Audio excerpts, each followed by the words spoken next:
nhớ rong bây giờ không gì thật tủ nè nó nó cùi tao lú nó lò này nó giờ ta chỉ ạ mà thằng hết bé vấn đề lú nó chỉ giờ mít thu nó giờ mít thu ăn đó mà nội dung hàng tổng số lượng sản phẩm 1 bảng pro mic ghi âm cài áo Boya BIM1 này ạ đó anh chị quyền đồng đi cho họ là sao tôi anh chị quyền sở shopping ra hàng tiết kiệm anh chị lúc nãy là gì cô sao tôi chỉ cô ở đâu nó biệt tà nó thế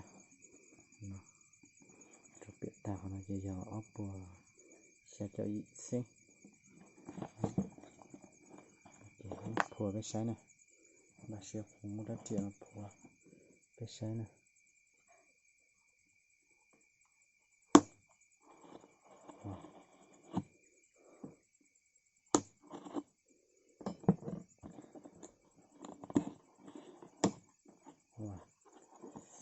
wow thì mình đi được tê xí kìa cho tê chỉa tê gì cứ đu thế nào wow cho các cho con tăng phiếu bảo hành đúng rồi điều kiện bảo hành quý khách vui lòng xuất trình thẻ bảo hành khi đến trung tâm bảo hành. Thời gian bảo hành sản phẩm tùy theo hãng ghi trên thẻ. Ok. Chỉ ngày mua chỉ 20 tháng 5 2020. Thời hạn bảo hành 18 tháng. Đó, cầu gì rút lì nhé. Chị bảo hành đối với các lỗi kỹ thuật do nhà sản xuất, không bảo hành đối với các lỗi do người dùng trong quá trình sử dụng, rơi vỡ, va đạp, rơi xuống nước, sạc không nguồn không đúng hoặc quá cao quá 5V 1A. Ok, nó chỉ mất cho vậy nào tao là sáng này. Wow, nó chỉ tài đi nào này.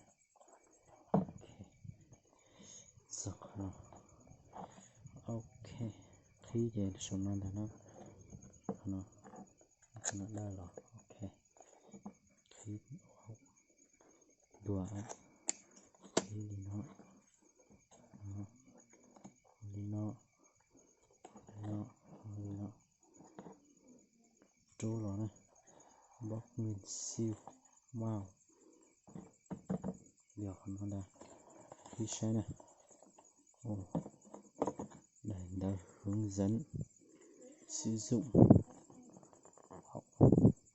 tên này nó sự đó lừa cho nên Lumika sẽ nhập bác sĩ ở đây là nó cho hỏi là nó này. Ok nó sẽ nó cho gì rồi nó gì mất cho đi nó tì nó truông về nó cả sao ok nó nhỏ nó cho nó khi nó sẽ xong. Wow, hú xì xí cả. Wow,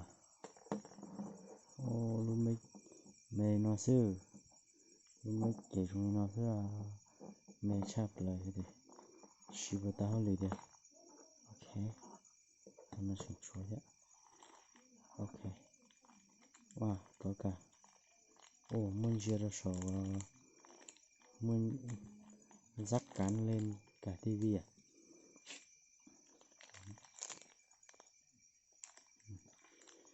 Bây giờ sẽ xem cái này có cả cái cục pin lên này. Xoay ok, xoay này ok đấy. Ok, sẽ là pin này, tự cho nhau nó cả. Ok, cho nhau nó cực đùa nhỉ. Ok, rồi không nào nè, rồi nào, rồi không nào. Nếu mua khó lói đủ số nó hết nè, bây giờ cực kỳ nữa, nó chỉ giờ cho tôi chả nó đi nó cả, nó cả, đấy, rồi thì số cả, sẽ giờ nó ok, tao là nè, cho nó cho có một nó nhiều rồi. Ok, dắt đó, này giờ con sẽ hú cho này. Ok, ok, con này giờ con tay tay này cho con để 100 mét nữa nè, cho con 100 mét, từ này từ tay con này giờ cứ sao mà giờ con chia ra sầu lút hát karaoke này. Ok, tại vì là gì lý ra của mà test ra bé trái nè. Đây vẫn còn túi chống ẩm này, đấy các bạn xem mình cái trái ạ, túi chống ẩm trái nào sao tại nào chứ lulu chúng nó chỉ kìa.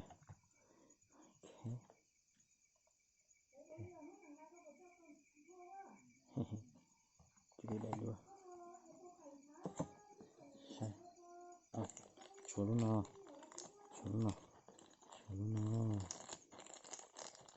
nó gì à luôn thấy được số nó nè, lưu mic nó mê luôn này, nó chỉ chả nó.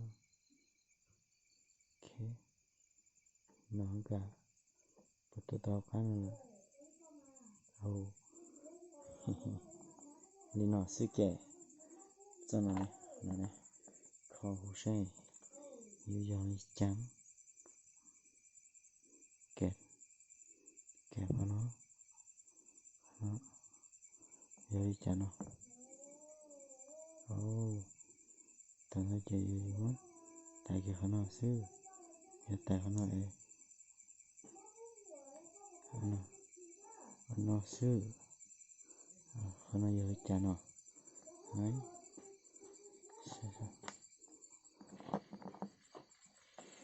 giờ chả nó ok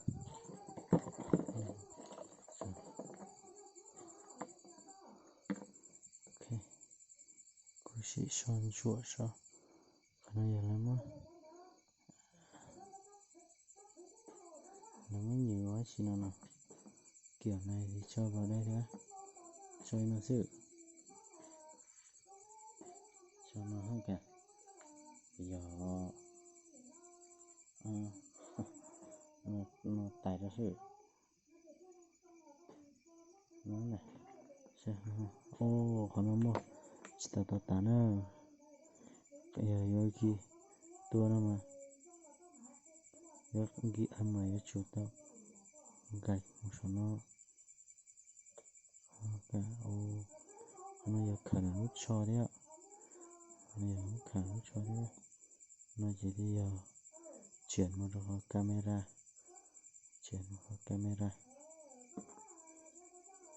haro